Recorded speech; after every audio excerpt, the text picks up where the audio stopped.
আসসালামু আলাইকুম বন্ধুরা, আজকে আমরা দেখব TP5100 lithium battery charging module দিয়ে একসাথে কয়টি ব্যাটারি সেলকে চার্জ করা যায়, আর এই মডিউলটি দিয়ে একসাথে অনেকগুলো ব্যাটারি সেলকে চার্জ করতে কত সময় লাগে। তো ভিউয়ার চলুন ভিডিওটি শুরু করা যাক। এটি হলো TP5100 মডেলের লিথিয়াম ব্যাটারি চার্জিং মডিউল। এই মডিউলটিতে আপনারা 5 থেকে 12 ভোল্ট পর্যন্ত ডিসি পাওয়ার ইনপুট দিতে পারবেন এবং একই সাথে 1S এবং 2S লিথিয়াম ব্যাটারি প্যাকগুলোকে চার্জ করতে পারবেন। আর এই মডিউলটি দিয়ে অন্য মডিউলের তুলনায় অনেক ফাস্ট টাইমলি লিথিয়াম ব্যাটারি সেলগুলোকে চার্জ করা যায়। চলুন এই মডিউলটির সাথে কিভাবে ব্যাটারি সেল কানেক্ট করবেন সেটি জেনে নেওয়া যাক। তো এখানে থাকা ইনপুট পজিটিভ এবং নেগেটিভের সাথে ইনপুট পাওয়ার পজিটিভ এবং নেগেটিভকে সোল্ডারিং করতে হবে এবং বি পজিটিভ এবং নেগেটিভের সাথে ব্যাটারির পজিটিভ এবং নেগেটিভকে সংযুক্ত করে চার্জ করতে হয়। এই মডিউলটিতে আপনারা 5 থেকে 12 ভোল্ট পর্যন্ত ডিসি পাওয়ার ইনপুট দিতে পারবেন এবং এর আউটপুটে আপনারা নর্মালি পাবেন 4.4 ভোল্ট। তো ইনপুটে যদি আপনি 12 ভোল্ট দেন তবুও কিন্তু এর আউটপুটে আপনারা পাবেন 4.4 ভোল্ট। তবে এখানে থাকা সেট পিন দুইটি একসাথে সংযুক্ত করে দিলে এর আউটপুটে আপনারা পাবেন 8.4 ভোল্ট। তখন আপনারা দুইটি সেলকে একসাথে সিরিজ করে এই মডিউলটির মাধ্যমে চার্জ করতে পারবেন। আর এই মডিউলটিতে দুইটি ইন্ডিকেটর এলইডি সংযুক্ত করা আছে। চার্জিং অবস্থায় এখানে থাকা রেড ইন্ডিকেটর এলইডি ইন্ডিকেট করতে থাকে এবং ফুল চার্জ হয়ে গেলে গ্রিন ইন্ডিকেটর এলইডি ইন্ডিকেট করতে থাকবে। তো এই মডিউলটিতে একটি 1 অ্যাম্পিয়ার মোবাইল চার্জার দিয়ে ডিসি পাওয়ার সংযুক্ত করব, সেজন্য এর ইনপুটের সাথে একটি ইউএসবি পোর্ট সংযুক্ত করে নিচ্ছি। তো এর ইনপুট পজিটিভের সাথে পজিটিভকে এবং নেগেটিভের সাথে নেগেটিভকে সোল্ডারিং করে নিব। তো এই মডিউলটিতে বেশি এম্পিয়ার লোড দিলে প্রচুর পরিমাণে হিট হয়ে থাকে, সেজন্য আপনারা 1 অ্যাম্পিয়ার মোবাইল চার্জার দিয়ে ব্যাটারি সেলগুলোকে চার্জ করবেন।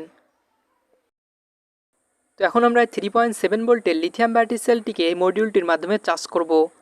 তো ব্যাটারির পজিটিভ এবং নেগেটিভের সাথে দুইটি তার সোল্ডারিং করে নিব। এরপর আমরা ব্যাটারির নেগেটিভকে বি নেগেটিভের সাথে এবং পজিটিভকে বি পজিটিভের সাথে সোল্ডারিং করব।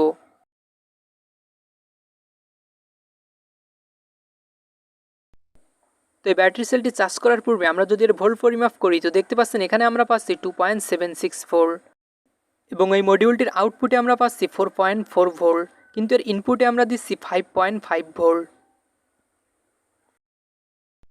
তো এর এম্পিয়ার পরিমাপ করার জন্য মিটারের ডিসি 20 এম্পিয়ার সিলেক্ট করে নিলাম। তো এখন যদি আমরা এর এম্পিয়ার পরিমাপ করি তো দেখতে পাচ্ছেন এখানে আমরা পাচ্ছি 0.23 এম্পিয়ার। তো এত কম এম্পিয়ারে ব্যাটারি সেলটি ফুল চার্জ করতে প্রায় 7 থেকে 8 ঘন্টার সময় লেগে যাবে। তো অনেকের ব্যাটারি সেল চার্জ করতে অনেক বেশি সময় লাগে অথবা দুইটি ইন্ডিকেটর এলইডি একসাথে জ্বলতে থাকে। তো এর কারণ হলো ইনপুটে এম্পিয়ারের পরিমাণ অনেক কম থাকে। তো এরকম হলে আপনারা সবগুলোকে ভালোভাবে সোল্ডারিং করবেন এবং ভালো মানের তার ব্যবহার করবেন। তো আমি এখানে ইউএসবি কেবলটির মাধ্যমে এতে পাওয়ার সাপ্লাই দিয়েছি, তো এটির পরিবর্তে আমরা এই ইউএসবি কেবলটিকে ব্যবহার করব।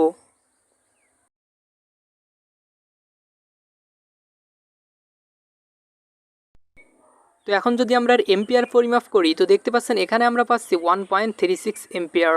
তো বুঝতে পারছেন আগের থেকে কিন্তু প্রায় 1 এম্পিয়ারেরও বেশি লোড নিচ্ছে। তো আপনি অবশ্যই ভালো মানের কেবল ব্যবহার করবেন, তাহলে কিন্তু ব্যাটারি সেলগুলো অনেক ফাস্ট টাইমলি চার্জ করতে পারবেন। তো প্রায় 2 ঘন্টা পর এখন আমাদের ব্যাটারি সেলটি ফুল চার্জ হয়ে গেছে, তবে ব্যাটারির ক্যাপাসিটি বেশি হলে একটু বেশি সময় লাগতে পারে। তো এরপর আমরা 4টি ব্যাটারি সেলকে একসাথে চার্জ করব। সবগুলো ব্যাটারি সেলকে একসাথে প্যারালালে সংযুক্ত করে নিব। তো এখানে ব্যাটারি সেলগুলোর পজিটিভকে একসাথে এবং নেগেটিভকে একসাথে সোল্ডারিং করব। এরপর ব্যাটারির পজিটিভকে বি পজিটিভের সাথে এবং নেগেটিভকে বি নেগেটিভের সাথে সোল্ডারিং করব।